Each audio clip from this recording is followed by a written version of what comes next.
ಜೀವನದಲ್ಲಿ ಕೆಲವು ಸಂಬಂಧಗಳು ಮಾತಿನಿಂದ ಅಲ್ಲ, ಮೌನದಿಂದ ಬೆಳೆಯುತ್ತವೆ.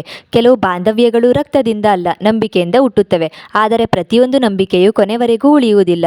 ಕೆಲವೊಮ್ಮೆ ನಾವು ನಮ್ಮ ಸಂಪೂರ್ಣ ಮನಸ್ಸನ್ನು ಯಾರಿಗೋ ಕೊಡುತ್ತೇವೆ. ಅವರು ನಮ್ಮ ಬದುಕಿನ ಭಾಗವಾಗುತ್ತಾರೆ. ಅವರ ಸಂತೋಷವೇ ನಮ್ಮ ಸಂತೋಷ, ಅವರ ನೋವೇ ನಮ್ಮ ನೋವಾಗುತ್ತದೆ. ಆದರೆ ಸಮಯ ಬದಲಾಗುತ್ತದೆ, ಪರಿಸ್ಥಿತಿ ಬದಲಾಗುತ್ತದೆ. ಆ ಬದಲಾವಣೆಯೊಂದಿಗೆ ಮನುಷ್ಯರು ಬದಲಾಗುತ್ತಾರೆ. ಒಂದು ದಿನ ನಾವು ತುಂಬ ಹತ್ತಿರವಾಗಿದ್ದವರು ನಮ್ಮಿಂದ ದೂರವಾಗುತ್ತಾರೆ. ಕಾರಣ ಕೇಳಿದರೂ ಉತ್ತರ ಸಿಗುವುದಿಲ್ಲ, ತಪ್ಪೇನು ಎಂದು ಯೋಚಿಸಿದರೂ ಸ್ಪಷ್ಟತೆ ಸಿಗುವುದಿಲ್ಲ. ಆಗ ಅರ್ಥವಾಗುವುದು ಒಂದೇ ವಿಷಯ: ಯಾರನ್ನೂ ನಮ್ಮ ಜೀವನದ ಶಾಶ್ವತ ಆಧಾರ ಎಂದು ಭಾವಿಸಬಾರದು.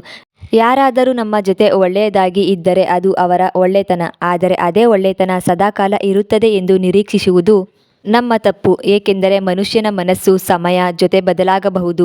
ಇಂದು ನಮ್ಮನ್ನು ಹುಡುಕುವವರು ನಾಳೆ ನಮ್ಮ ಅಸ್ತಿತ್ವವನ್ನೇ ಮರೆತು ಬಿಡಬಹುದು.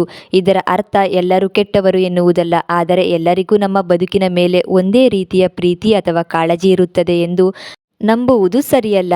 ಜೀವನದಲ್ಲಿ ಬರುವ ಪ್ರತಿಯೊಬ್ಬರೂ ಒಂದು ಪಾಠ ಕಲಿಸಿಯೇ ಹೋಗುತ್ತಾರೆ.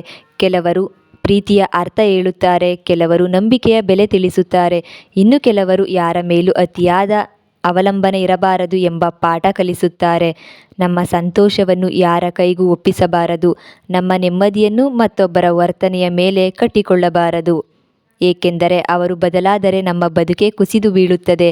ಆದರೆ ನಮ್ಮ ಮನಸ್ಸನ್ನು ನಾವು ಗಟ್ಟಿ ಮಾಡಿಕೊಂಡರೆ ಯಾರ ಬದಲಾವಣೆಯೂ ನಮ್ಮನ್ನು ಮುರಿಯುವುದಿಲ್ಲ. ಜೀವನದಲ್ಲಿ ಎಲ್ಲರೂ ಬರುತ್ತಾರೆ, ಎಲ್ಲರೂ ಉಳಿಯುವುದಿಲ್ಲ. ಉಳಿಯುವವರು ತುಂಬ ಕಡಿಮೆ.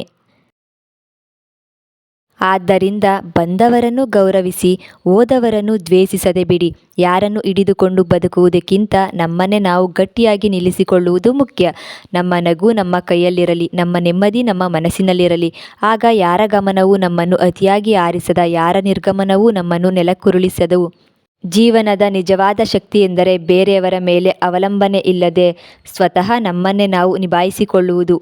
ಕೊನೆಯಲ್ಲಿ ಒಂದು ಸತ್ಯ ಮಾತ್ರ ಉಳಿಯುತ್ತದೆ: ಮನುಷ್ಯರು ಬದಲಾಗಬಹುದು, ಪರಿಸ್ಥಿತಿಗಳು ಬದಲಾಗಬಹುದು, ಸಂಬಂಧಗಳು ಬದಲಾಗಬಹುದು.